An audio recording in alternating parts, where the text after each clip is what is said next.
tem ministro do Supremo dizendo que agora é uma corte política, né? Tem que saber se as pessoas querem isso, porque não é o que está na Constituição. Então, acho que tem que ter agora iniciativa, se essa der certo, realmente, se passar na Câmara, e não mais pressão para que o Supremo volte ao seu trilho, né? Volte ao trilho da Constituição, se despolitize, né?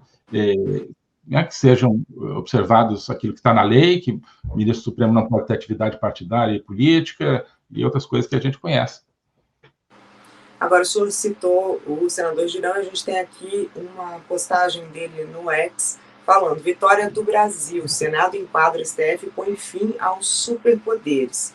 Paciência tem limite. Em votação histórica, acabamos de aprovar a PEC para retorno da democracia no país. Ele parabeniza os brasileiros que falaram com os parlamentares para a conquista, mas apelou também para que a gente continue se mobilizando, já que a bola agora está com a Câmara. E a imagem é um vídeo dele falando isso e mostrando a cartela de votação, o painel de votação.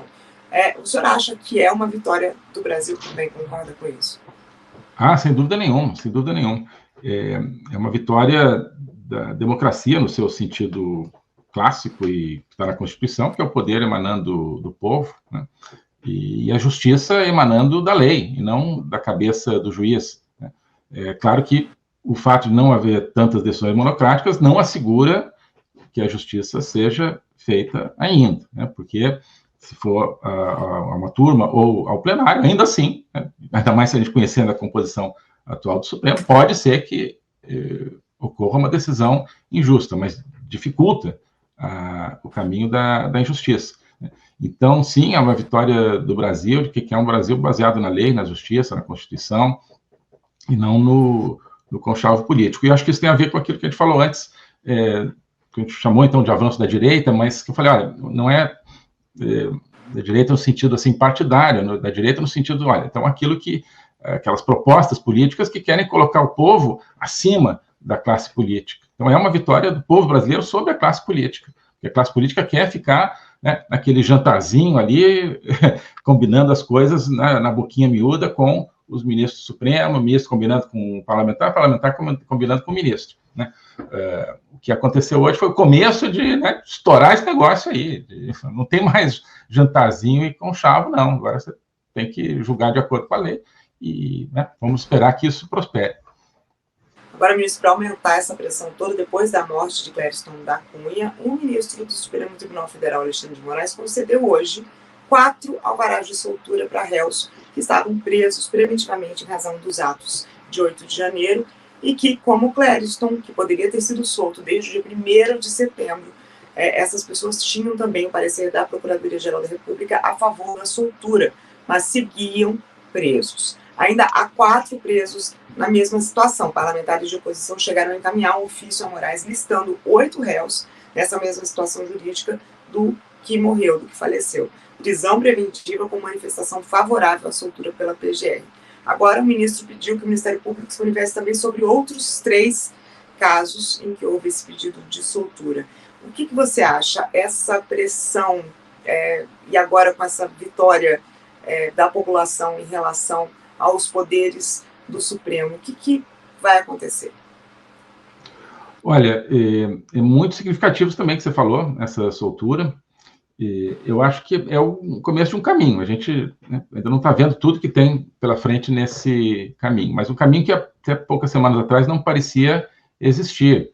Ou, se você quiser ver, uma brecha no sistema de poder no Brasil, que estava muito fechado, muito coeso, muito blindado, né, nesse triângulo dos 3 poderes, todos eles se ajudando e se mantendo uns aos outros e completamente alheios à vontade da população. Então, surgiu aí uma brecha, né? Lamentar que isso tenha exigido uma morte, né? Que tenha sido necessária uma fatalidade desse tamanho por parte de um dos presos, para que isso começasse a acontecer, mas a história às vezes é assim, né? É um fato isolado que muda justamente a percepção moral. Eu acho que mudou a equação de forças morais, né? A equação de forças políticas é que está aí, né? São os mesmos agentes, com suas mesmas, né, com seus mesmos objetivos de manterem e aumentarem o seu poder, mas a equação de forças morais mudou, né? Com esse fato trágico. Então, eu acho que a gente tem que ver se vai continuar progredindo isso, se será o começo, então, de um derretimento de um sistema de poder totalmente iníquo que nos governa, ou se o sistema vai conseguir armar suas defesas talvez um pouquinho mais atrás, né? A gente tem que tomar cuidado com isso.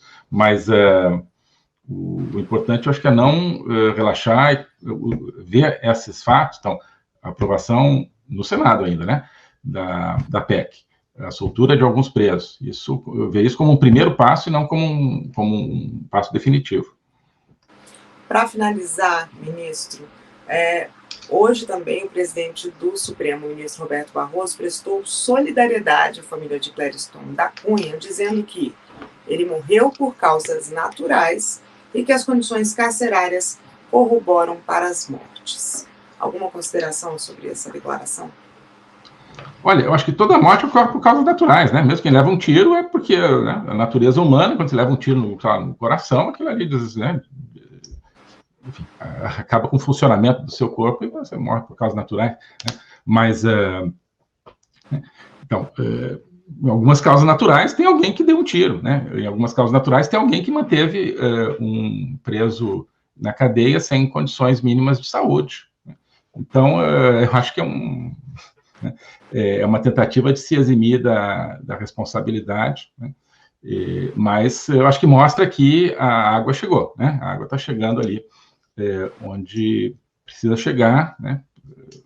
Figuras aí com poder totalmente inexpugnável estão começando a se sentir ameaçadas, estão começando a ter que dar algum tipo de satisfação para a sociedade, né? Passavam assim, 24 horas por dia se olhando no espelho, né, dizendo, eu sou o máximo, eu sou o mais poderoso. Agora, durante 1 minuto do seu dia, teve que olhar para a sociedade, vem cá, um cara morreu, vou ter que dizer alguma coisa. Então, pode ser também uma pequena brecha aí, né, nesse sistema completamente blindado, né?